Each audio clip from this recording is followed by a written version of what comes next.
Vamos orar e aí começamos a palavra. Papai, obrigado pela tua palavra, obrigado pelo momento que nós vamos viver a partir de agora, Pai. Traz revelação, traz entendimento daquilo que tu queres falar conosco em relação à tua palavra. Revela, ministra ao nosso coração neste momento, em nome de Jesus. Amém. E amém. Abra aí a sua Bíblia em 1 Crônicas 28, o verso 9. Em 1 Crônicas 28, o verso 9.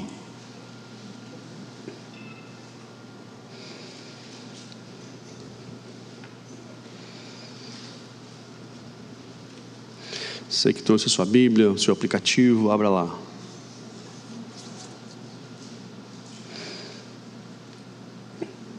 Primeira Crônicas, no capítulo 28, e o verso 9 e o verso 10, diz o seguinte: E tu, meu filho Salomão, saúde, conhece o Deus do teu pai, e o serve com um coração perfeito e com uma alma voluntária. Porque esquadrinha o Senhor todos os corações, entende todas as imaginações dos pensamentos. Se o buscares, ele será achado de ti, porém se o deixares, rejeitar-te-á para sempre. Olha, pois, agora, porque o Senhor te escolheu para edificares uma casa para o santuário. Esforça-te e faze a obra. Até aí. Esse mês nós estamos falando sobre adoração. Quantos aqui conseguiram participar de todas as reuniões, todos os cultos que falamos de adoração? Bastante gente. Falamos de adoração desde o início de setembro, e nós concluímos esse mês falando sobre a adoração como uma forma de servir, ou servindo como forma de adoração. Cabe as duas formas aí. E de fato nós vamos falar sobre o servir hoje. Como o nosso servir pode adorar o Senhor e a importância do nosso servir dentro do reino de Deus. Eu acho que muitos de vocês vão se identificar bastante com aquilo que nós vamos conversar nessa noite, nessa oportunidade. Desse trecho que nós acabamos de ler, são as palavras de um moribundo, as palavras de um homem morrendo, que era o rei Davi. E ele estava nas suas últimas palavras, nos seus últimos momentos, tentando ajeitar todas as coisas, entendendo que o tempo dele já estava se encerrando como um dos grandes reis de Israel, talvez o maior, mas seguramente aquele que era o homem segundo o coração de Deus, com muitas falhas, com muitos erros, mas com experiências impressionantes. E esse homem, aquele homem que ainda adolescente lutou com Golias, ainda adolescente, jovenzinho, matava animais que ameaçavam as suas ovelhas. Ele, enquanto pastor de ovelhas, ele agora está velhinho, ele está morrendo, e ele recebe uma palavra de Deus dizendo o seguinte: tu foi um Deus de muitas conquistas, de muitas vitórias, de muitas guerras, e derramou muito sangue, e eu quero que o teu filho construa a casa de adoração. Eu quero que o teu filho siga nessa tarefa. E ele então chama o seu filho, ainda também jovem, ainda também adolescente, ele chama o seu filho, e ele podia dizer um monte de coisa. Um monte de coisas. Você fica imaginando nós, aqueles que são pais, você no seu leito de morte, e você tendo a chance de falar algumas coisas para o seu filho. O que você falaria?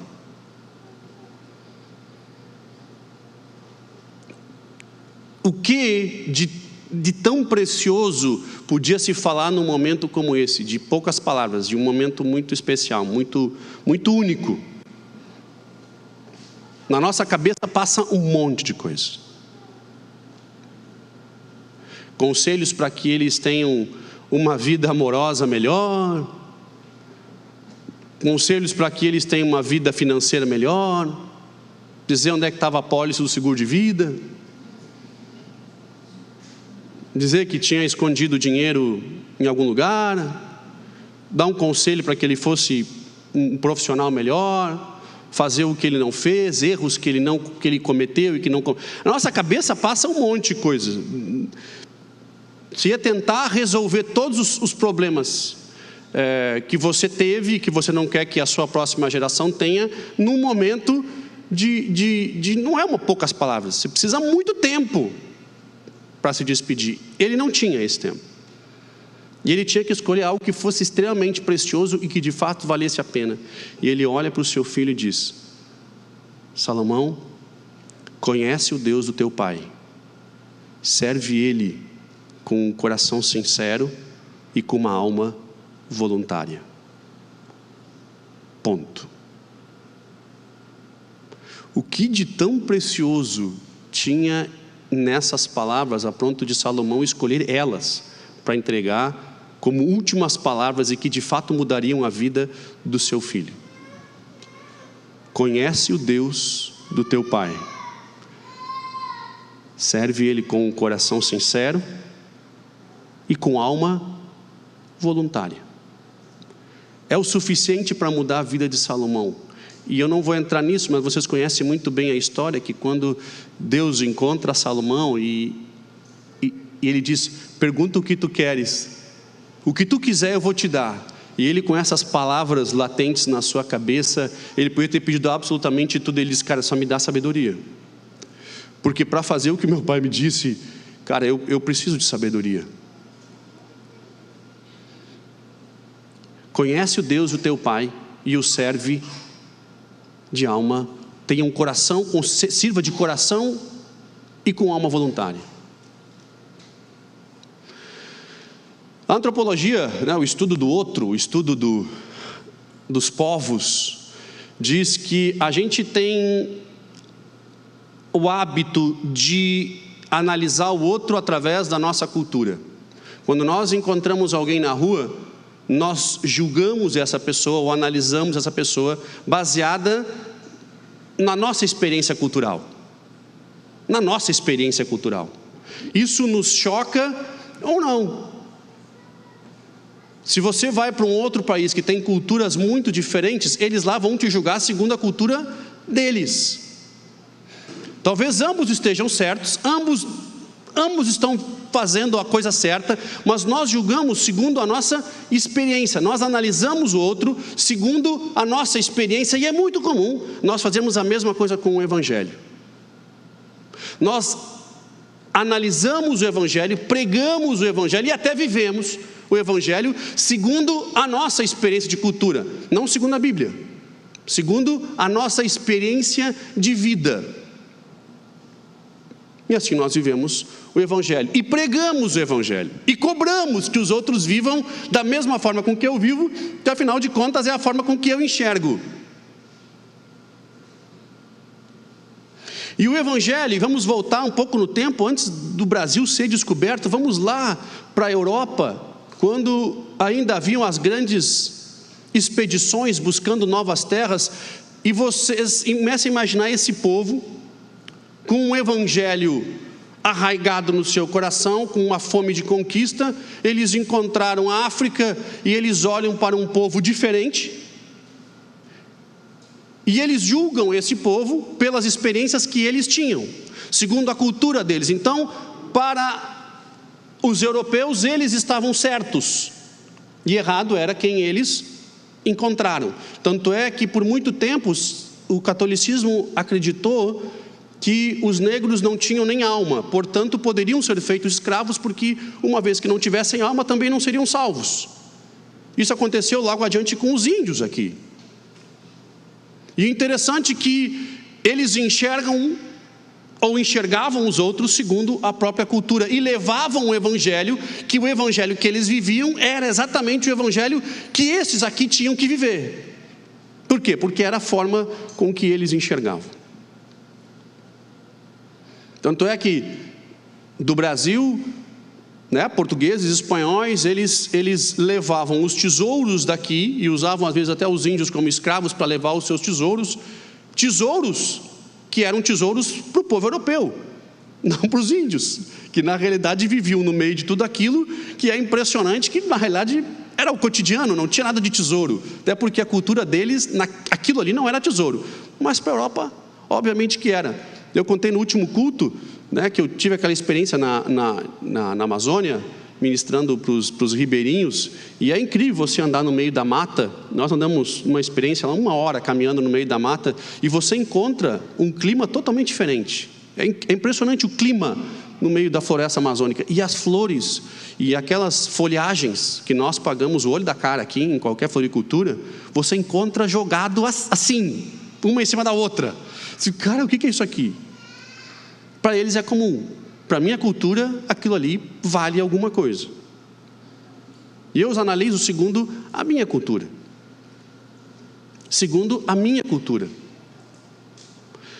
E nós trazemos, preste bem atenção, nós trazemos junto com a nossa experiência cultural de que prosperidade, eu falei isso no culto passado, né? Como nós utilizamos o dinheiro para barganha com Deus, né? Eu dou esperando algo em troca, eu barganho com o Senhor, eu dou esperando alguma coisa em troca e não de fato com um coração sincero, dando porque amo. E eu busco uma prosperidade do mundo negociando com Deus na igreja, como que se a prosperidade de Deus fosse exatamente a mesma prosperidade que a nossa cultura aponta como prosperidade. A mesma coisa vale para o servir. A nossa cultura, e não é cultura de reino, a nossa cultura de sociedade, nos diz que bom é ser chefe, bom é mandar. Bom é mandar, é bom estar em uma posição onde eu mando, onde eu tenho pessoas que trabalham para mim, que me servem, então eu mando, eu sou um chefe, pessoas trabalham e eu mando. Há um sinônimo pejorativo de como que se aqueles que servem são menos dos que mandam. Isso é a nossa cultura, é assim que funciona. Há uma luta constante sendo travada para que as pessoas possam amar a todos e considerar todos importantes dentro de uma empresa, porque todas as funções são importantes, mas a nossa cultura diz que melhor é quem manda. Assim como nós, isso é importante, trazemos o entendimento de prosperidade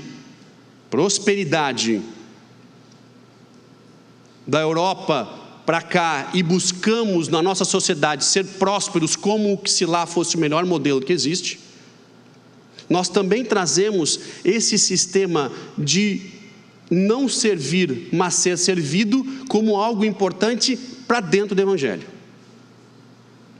Assim como nós trazemos a cultura de prosperidade, que eu negocio com o Senhor para ser próspero como o mundo diz que eu devo ser, eu faço a mesma coisa com o servir. Eu desprezo o servir. Eu não reconheço o servir como algo importante, porque bom mesmo é se eu mando, melhor ainda se eu mando na igreja.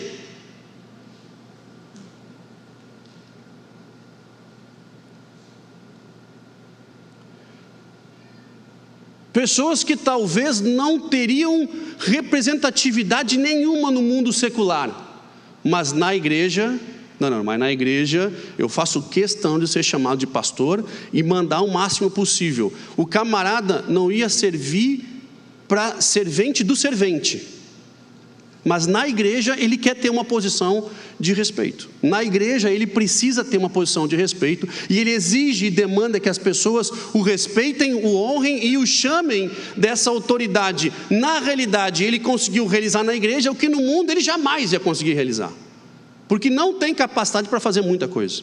Mas na igreja parece que o Evangelho permite que o faça, e demanda que os outros o obedeçam, demanda que os outros o sirvam. E por aí nós vamos numa história muito longa, e se eu entrar em um outro momento para a pregação, o não se levante contra o ungido do Senhor, eu acho que daí uma boa pregação para um outro momento, né? A galera ficou assim, vai, bate, bate, bate.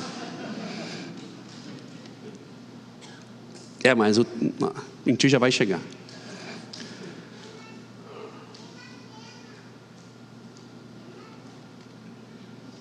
E para bater. Babizinho.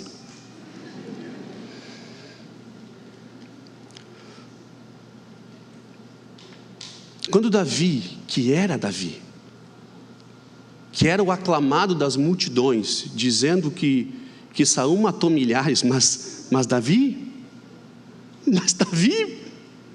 milhares de milhares, e 10 milhares, e muito mais milhares, e um pacotão de milhares. Davi foi muito superior. Esse é o cara que, quando está no leito de morte, não dá nenhum conselho diferente a não ser: conhece o Deus que eu servi, porque Ele fez diferença na minha vida, e serve de coração sincero, de alma voluntária.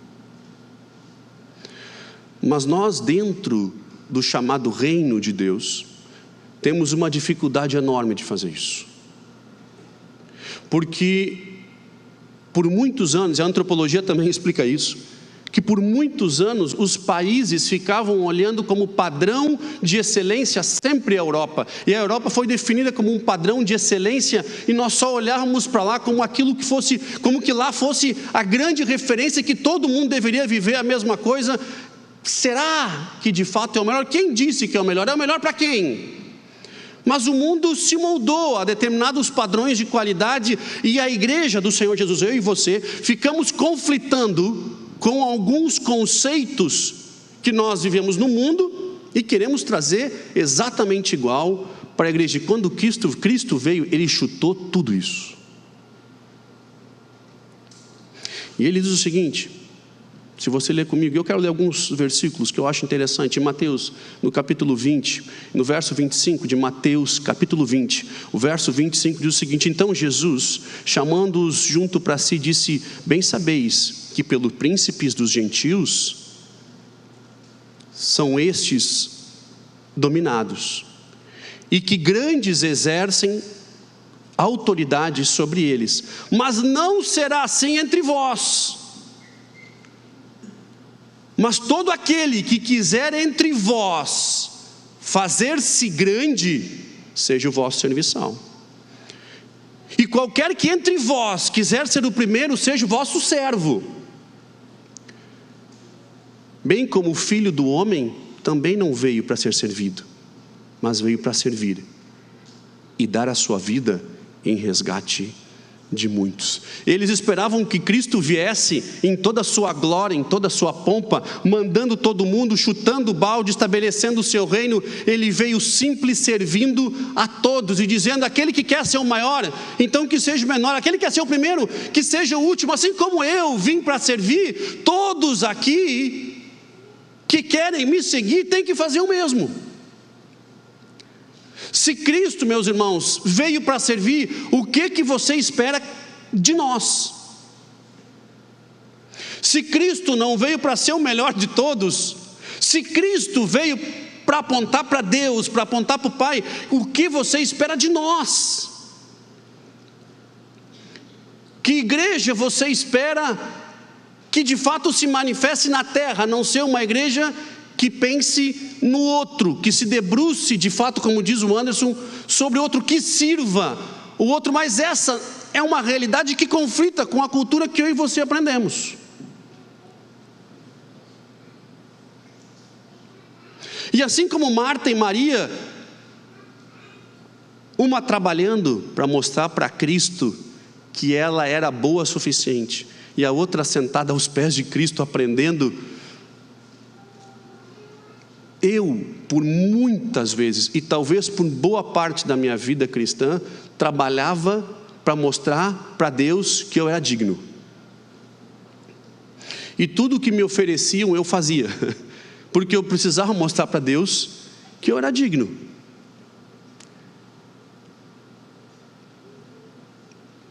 Tudo. Eu me lembro que teve um período da minha vida que eu só não ia na igreja na segunda-feira.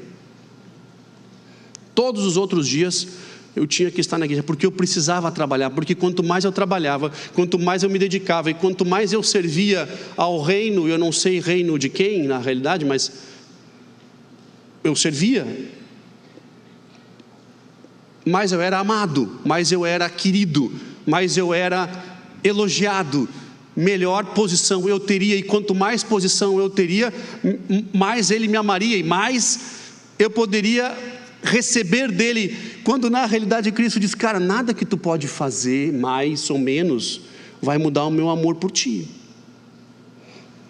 Agora, de fato, nós estamos para servir, mas não com essa motivação. Com um coração sincero e com uma alma voluntária. De novo, nós retomamos o tema de aonde está o nosso coração nesse negócio de servir. Mas nós viemos à igreja para consumir um produto chamado o produto da fé. Onde eu sento e o chão tem que estar limpo, o louvor tem que estar perfeito, as luzes tem que estar ok, a máquina de fumaça... Feche parênteses. As cadeiras têm que estar posicionadas, o banheiro tem que estar limpo, tem que ter alguém cuidando das minhas crianças, eu espero que cuidem do meu carro que está na rua. Eu venho consumir o produto da fé, que está à disposição de pessoas que estão ali para atender as minhas necessidades, as minhas vontades. Eu estou aqui para consumir, afinal de contas eu até oferto, afinal de contas eu até dizimo, afinal de contas eu estou dando. Então eu demando esse produto e eu trago de novo um conceito de fora, que eu estou consumindo alguma coisa e eu preciso, e o produto que eu comprei, ele tem que ser entregue na qualidade que eu entendo que tem que ser entregue.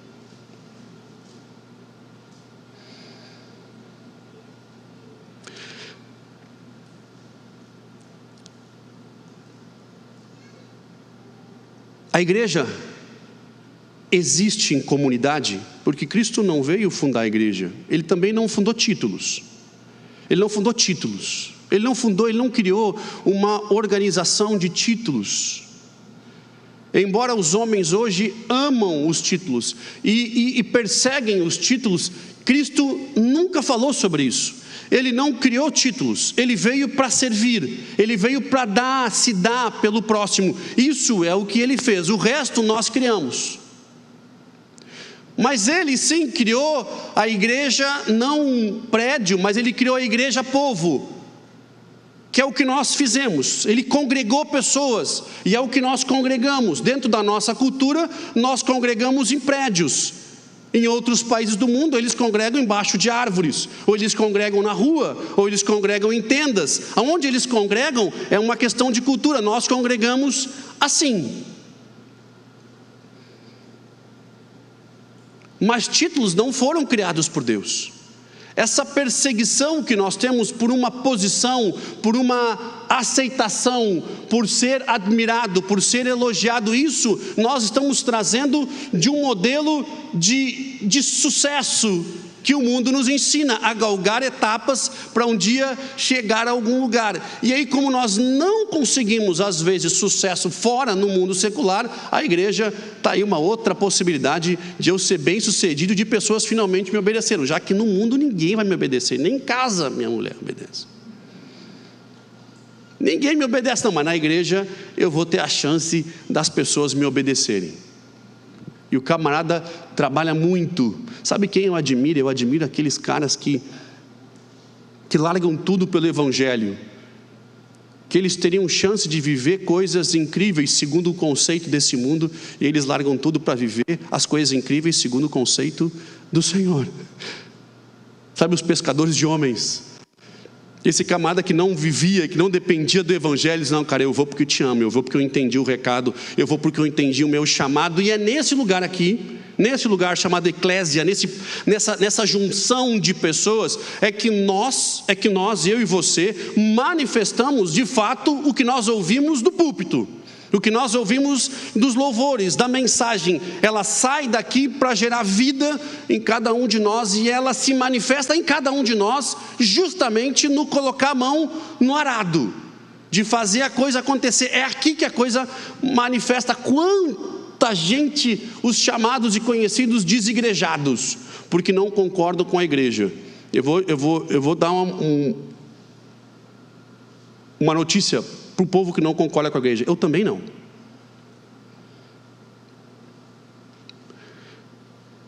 Mas é na igreja que eu sou ministrado, é na igreja que eu sou afiado, na igreja que eu sou lixado, é na igreja onde eu deparo com os meus monstrinhos que moram dentro de mim, e eu tenho que viver o evangelho com o meu irmão que está sentado do meu lado, que sim aperta nos botões aonde mais me incomoda, e eu tenho que lidar com as minhas feridas, com os meus problemas. É na igreja que isso acontece. É na igreja que há a manifestação dos dons.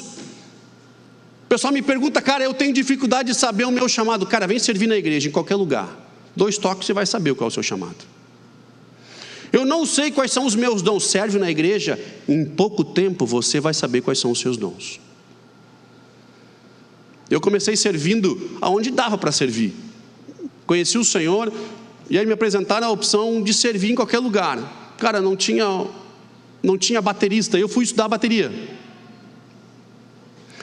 Um exímio baterista. Eu sei que está passando na cabeça de vocês um monte de coisa. Deus vai pesar a mão nesses pensamentos que vocês tiveram.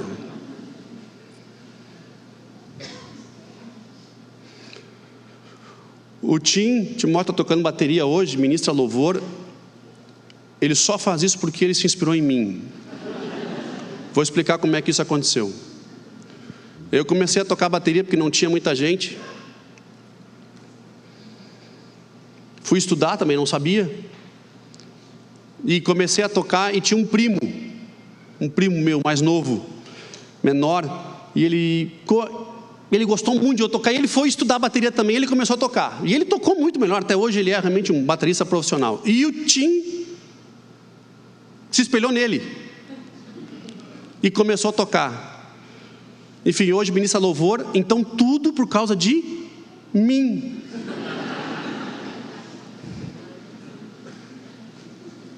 O Tim nunca me agradeceu por isso, sabia? Tem a chance hoje, Timóteo, tá? Pois vim aqui pegar o microfone, fazer uma homenagem. Bobagem. Mas aonde dava para servir, eu servia. Precisavam de lugar nas crianças, no ministério infantil. Pensa num lugar que precisa de gente, cara. E eu me propus a fazer. Eu rapidamente entendi que lá não era o meu lugar. As crianças me disseram isso. Elas deixavam claro isso. Se você quer saber qual é o seu lugar, venha servir na igreja. Você vai saber qual é o seu lugar, rapidamente. E quais são os seus dons. Me ofereceram para vender coisa na rua. Tem aí muita gente é parceiro de caminhada. E aí, ó, o povo parceiro de caminhada para vender coisa na rua. Cara, era o que tinha para fazer, vamos fazer, cara. Eu vou descobrir o que Deus tem para mim vendendo. O que tiver para vender da igreja. Meu pastor, na época, ele sempre gostou de construir coisas, de edificar prédio e tal. Mas a religião dele não permitia arquitetos na igreja. Ele gostava de fazer os desenhos dele mesmo.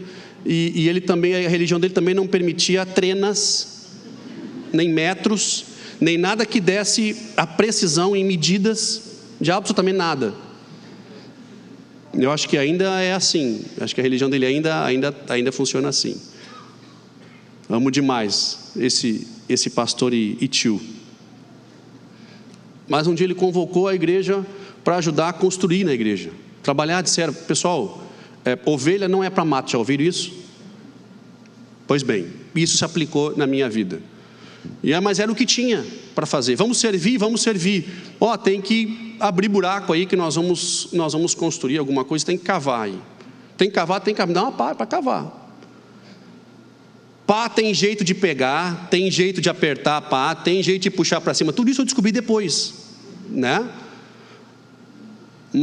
E aí eu e o Anderson recebemos a tarefa de abrir um buraco. A famosa sapata. Faz um buraco. Existe sapata ainda hoje? Sapata ainda não faz mais sapata, ainda se usa sapata. Pois bem, abre um buraco gigante. E aí o pastor, ele media assim com a precisão de um galo cego. Ele media assim. Aqui é o buraco da sapata. Como eu entendia muito menos, é óbvio que nós estávamos ali para servir. A gente cavou aquele terreno e descobrimos que depois de algumas horas a gente descobriu que aquilo era um antigo aterro de couro. Então a dificuldade de cavar era gigante, porque couro leva alguns milhares de anos para se decompor. Não foi nada fácil cavar. E quando nós chegamos no final de um dia inteiro cavando, vem ele tomando chimarrão. Ele dá aquela olhada, Ele olha para trás, olha para frente, dá a volta no buraco. Vai ter que ser mais para o lado um pouco ali, ó. Vai ter que ser mais para o lado. Eu disse para ele, tá, então o senhor empurra lá que eu puxo aqui, porque não vai ter jeito de eu cavar tudo de novo. Eu passei um dia inteiro para fazer esse buraco.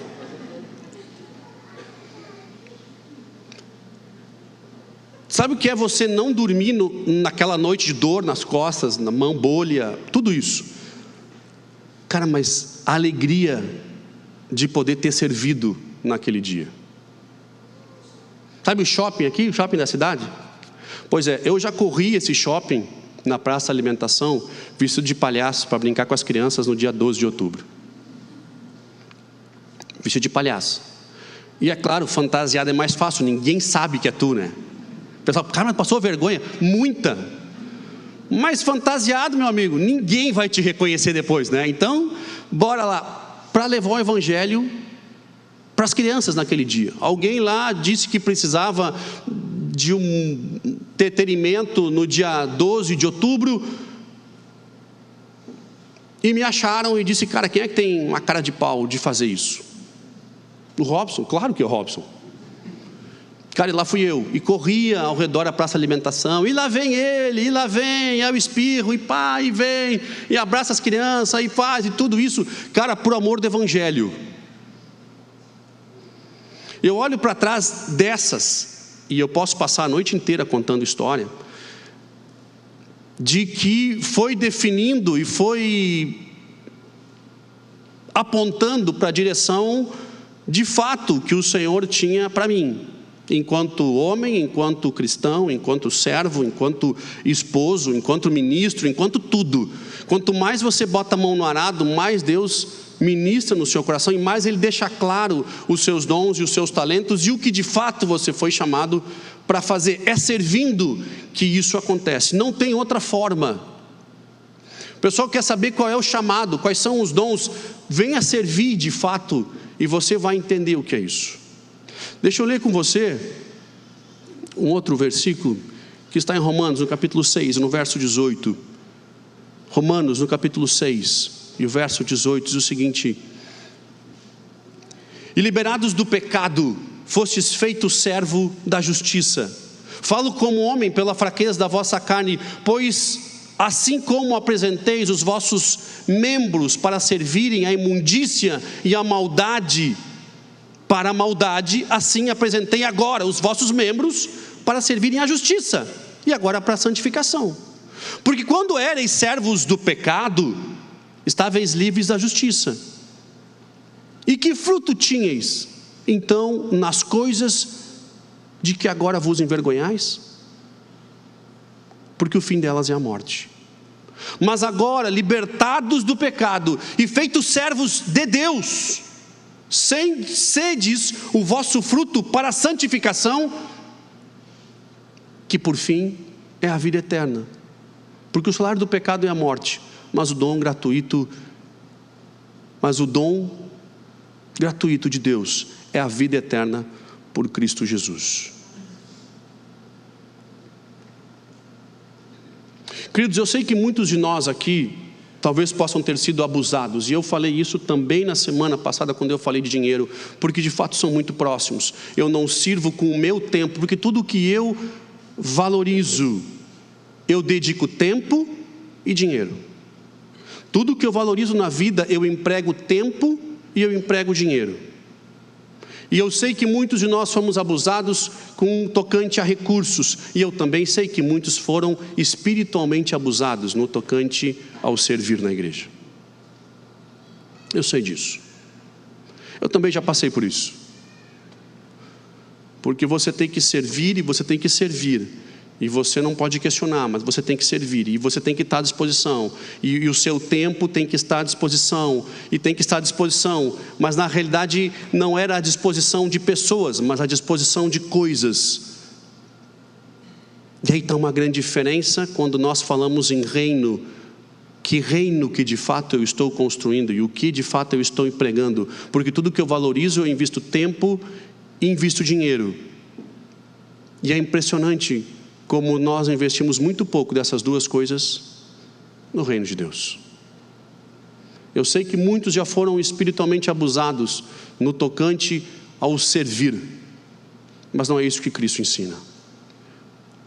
Não é isso que Cristo ensina. Nós vamos, todos nós, independente da sua vontade ou não, nós vamos um dia chegar diante do Senhor. E Ele não vai perguntar dos nossos títulos na igreja, Ele não vai perguntar das músicas que nós compomos, Ele não vai perguntar das nossas conquistas nessa terra, Ele não vai perguntar o quão famoso você ficou. Ele não vai perguntar nada disso, porque nada disso faz sentido nenhum. Ele vai querer saber se nós o servimos de um coração sincero e de alma voluntária. E quando nós falamos em servi-lo, nós falamos em pessoas. Nós falamos em pessoas. Quando Cristo ensina sobre aquele grande dia, Ele pergunta assim: afasta de mim, porque eu não conheço vocês, porque quando eu estava nu não me vestistes, quando eu estava enfermo não fostes me ver, quando eu estava pobre não me ajudastes. E o povo vai perguntar: quando que nós te vimos assim? Ele fala do povo, dos pequenos, das crianças, dos homens, das mulheres, das viúvas. Eu vim por eles, é por eles que eu vim. Quando tu fazes por eles, fazes para mim. Quando tu serves a eles, tu me adora. Quando tu os serves, dedica o teu tempo, dedica o teu dinheiro, tu me adora. E nós demoramos demais para compreender que o nosso servir é uma forma de adoração. E por muitos de nós termos sido feridos e machucados, nós hoje não queremos nem chegar perto de qualquer possibilidade de servir. Nem aqui, nem fora, nem em lugar nenhum.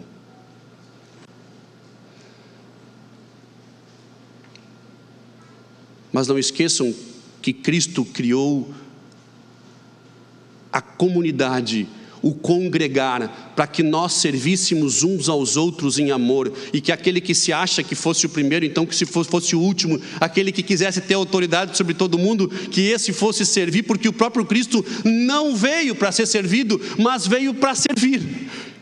E eles o honravam, não pelo título que ele tinha de filho de Deus, mas eles o honravam porque ele os amou primeiro. A honra que aqueles que amavam a Cristo deitavam sobre os seus pés era fruto de alguém que amou primeiro, e não de alguém que se colocou como autoridade, como Salvador, como um Messias. E eu e você lutamos constantemente com uma cultura que nós olhamos inicialmente para o velho mundo como referência de desejo, como objetivo, como um brilho dos olhos, e trazemos para dentro da igreja, querendo a prosperidade modelada por eles, e também dos modelos de sucesso também empregados por eles, porque afinal de contas na Europa, e foi a quebradeira, a própria Grécia teve um problema gigante lá em 2008, quando aconteceu a grande crise imobiliária da Lehman Brothers, em setembro de 2008, nos Estados Unidos, afeta a Europa, especialmente países que não eram industrializados, porque muitos países da Europa, ninguém mais quer servir nada. Então, a maioria dos funcionários eram funcionários públicos, e eles importavam a comida, importavam os carros, importavam pessoas para fazer os serviços, eram todos chefes. A doce ilusão que só existe chefe num país. A gente importa um modelo que só quer ser chefe e tenta botar dentro de um lugar aonde quem começou todas as coisas disse que não veio para ser servido, mas veio para servir. Tem algo muito errado. Tem algo muito errado. Se nós de fato valorizamos o reino, eu tenho que empregar tempo e tenho que empregar dinheiro. E especialmente no servir,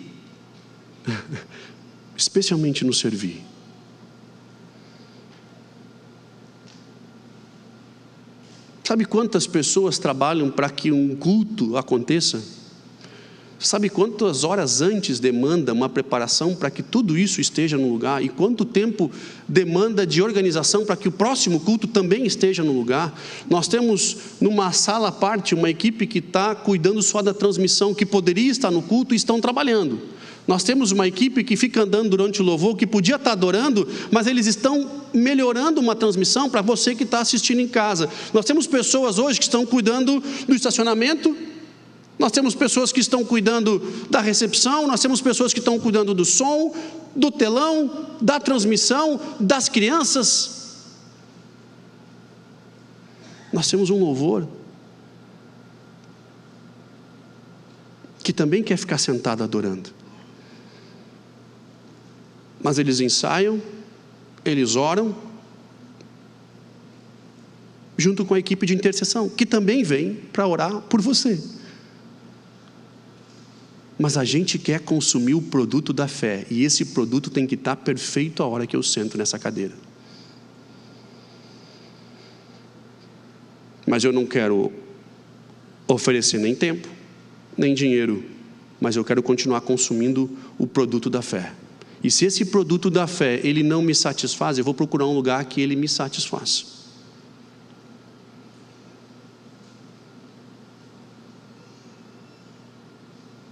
Interessante isso.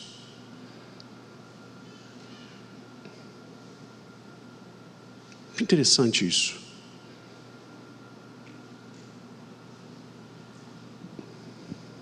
Ele não veio para ser servido, ele veio para servir. Ele não criou títulos, ele não criou organizações, ele não criou denominações. Ele criou uma igreja que servia. Ele criou um modelo de pessoas que serviam, e ele chama 12, e ele os serve aos 12 durante 3 anos, para que eles entendam um modelo de como deveria seguir dali para frente. Ele veio para servir, ele serve até na hora da morte, mas nós, bem, nós temos um padrão diferente. Afinal de contas, nós importamos um modelo de sucesso e de chefia, de prosperidade, que veio de fora, e esse é um modelo que nós queremos empurrar goela abaixo dentro de uma organização que não nasceu para isso. Vamos ficar em pé, por favor?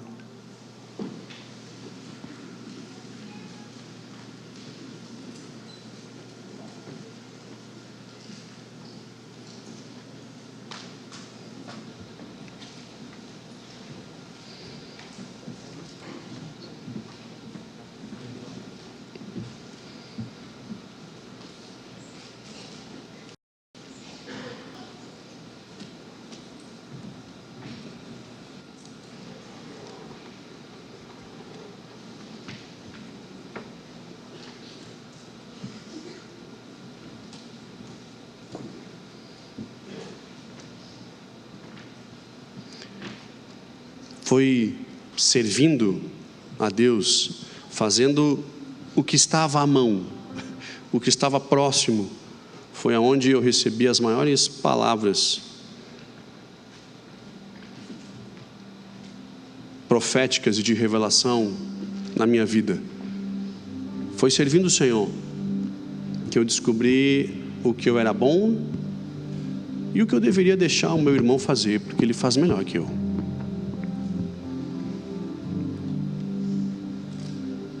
Foi colocando a mão no arado que eu conheci a minha esposa.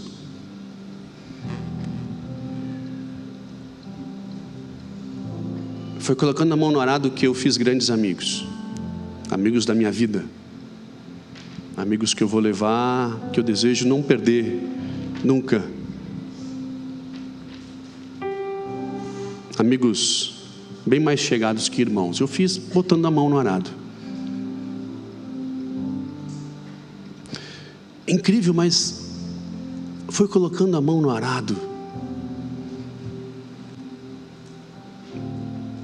Foi colocando a mão no arado, trabalhando com irmãos e servindo a pessoas que eu nem conhecia, aonde eu fiz os meus maiores negócios de rentabilidade para a minha vida e para a minha família. Foi colocando a mão no arado. Tive uma oportunidade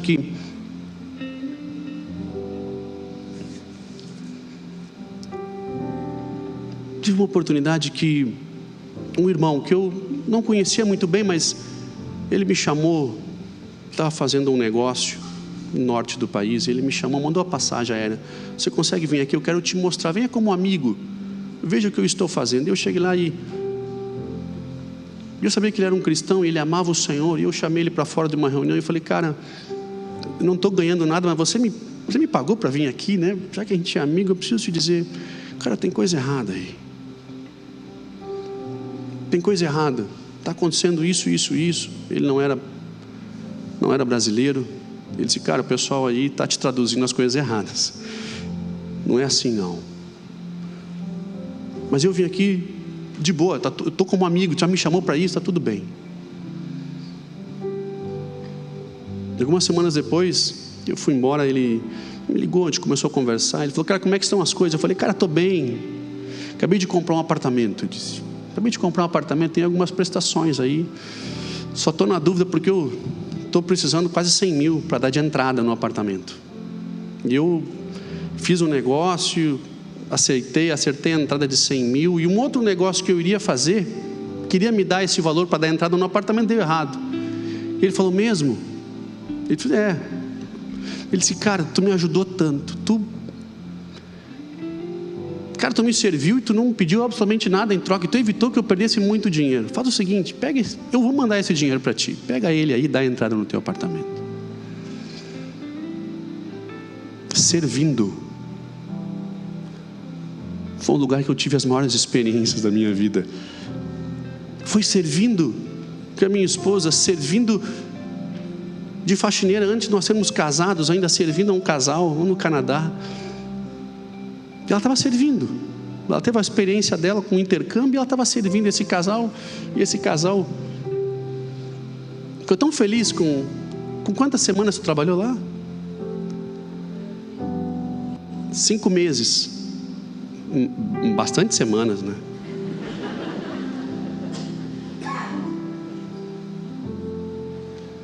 No final eles perguntam: puxa, Raquel foi tão querida, veio nos ajudar aqui, veio nos servir, um casal de pastores lá, nós queríamos abençoar ela, o que será que ela quer? Uma amiga nossa lá disse: por que tu não dá a escola de ministérios? Essa mesma escola de 5 meses que a Isabel está fazendo hoje no Canadá, a irmã do Tim, filha do Anderson, da Miriam, que está fazendo hoje lá no Canadá, vai ficar lá até fevereiro, custa $7 mil a escola. Esse casal de pastores falou: eu quero abençoar ela e o namorado dela para vir para cá. Eles nos deram essa bolsa. Foi servindo que a gente viveu as maiores experiências da nossa vida. Aí você me pergunta: eu vou ir para onde? Se só Ele tem as palavras de vida eterna. Escute, meu irmão,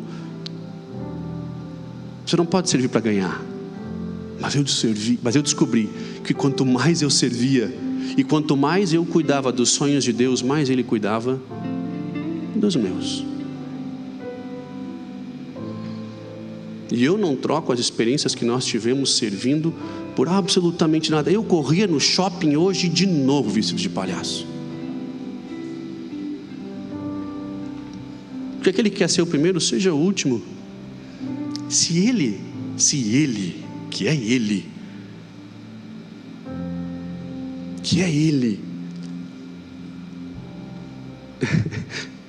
não veio para ser servido, o que você imagina que sobra para nós? E o quanto tempo nós vamos levar até entender essa mensagem? Sabe como eu sei que nós não entendemos? Porque todos os meses nós temos que fazer apelo que eu preciso de pessoas para ajudar na recepção, para ajudar no balcão de informações, eu preciso de gente para intercessão, eu preciso de gente para o louvor, nós precisamos de gente para limpeza, nós precisamos de gente no som e na mídia, nós precisamos de gente no apoio, nós precisamos de gente no estacionamento. As crianças, estão faltando gente para ministrar as crianças, e é por isso que eu sei que nós não estamos investindo o nosso tempo. Nós estamos consumindo um produto da fé. E aí você me pergunta como que alguns parecem ter experiências incríveis com Deus e outros não. porque uns entendem como essa roda gira. Não traga o padrão de fora e tenta enfiar a goela abaixo numa vida de ministério, porque o evangelho não é assim. É um mistério você servir. Sirva por amor, dedique-se por amor. Se você quer adorá-lo, sirva as pessoas. Se você quer adorá-lo, sirva. Sirva e sirva. Sirva, sirva. Sirva. E você vai ter as maiores experiências que você pode ter, porque foi exatamente isso que Cristo aconselhou. Vamos orar. Pai, nós estamos reunidos como igreja nessa noite, e aqueles que nos assistem e que irão assistir essa ministração. Pai, tira a venda dos olhos para que eles compreendam a importância de servir, a importância de estar à disposição do Teu reino, de ter as maiores experiências contigo, colocando a mão no arado e não olhando para trás. Pai, nós temos que servir as viúvas, nós temos que servir os órfãos, nós temos que servir os doentes, nós temos que servir, sim, aqueles que demandam a nossa atenção, para que em Te encontrando, Tu saiba que de fato Te adoramos, com o doce prazer de servir.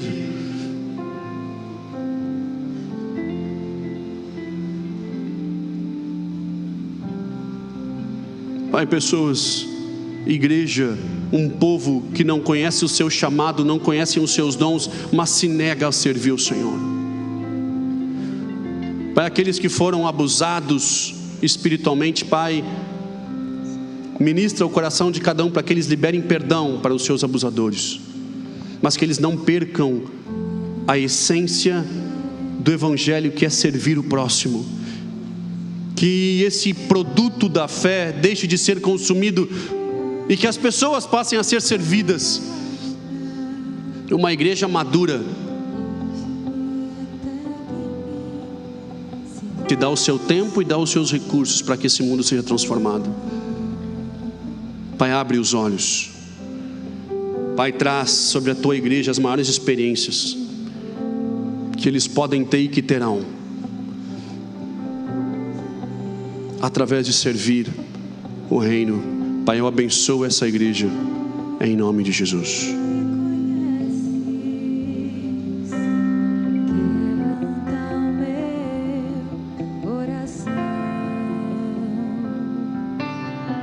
Transforma-me conforme a Tua palavra e enche-me até que em mim se ache só Ti. E então usa-me, Senhor, usa-me como um farol que brilha à noite, como ponte sobre as águas, como abrigo no deserto, como flecha que acerta o alvo. Eu quero ser usado da maneira que Te agrade, em qualquer hora e em qualquer lugar.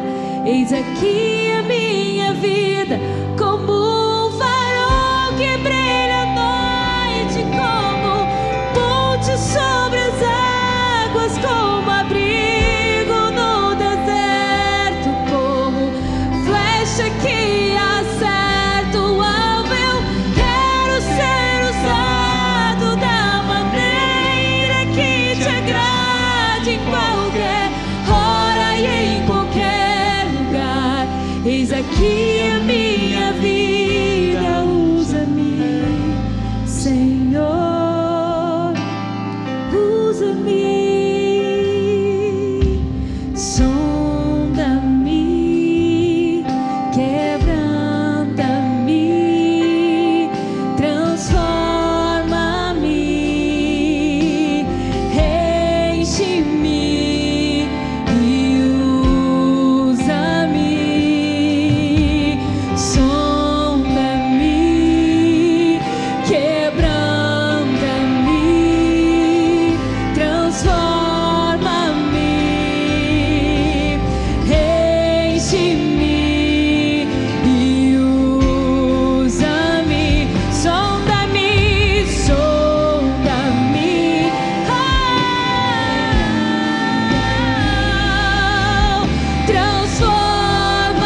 que acerta o alvo. Eu quero ser usado da maneira que te agrade, em qualquer hora e em qualquer lugar.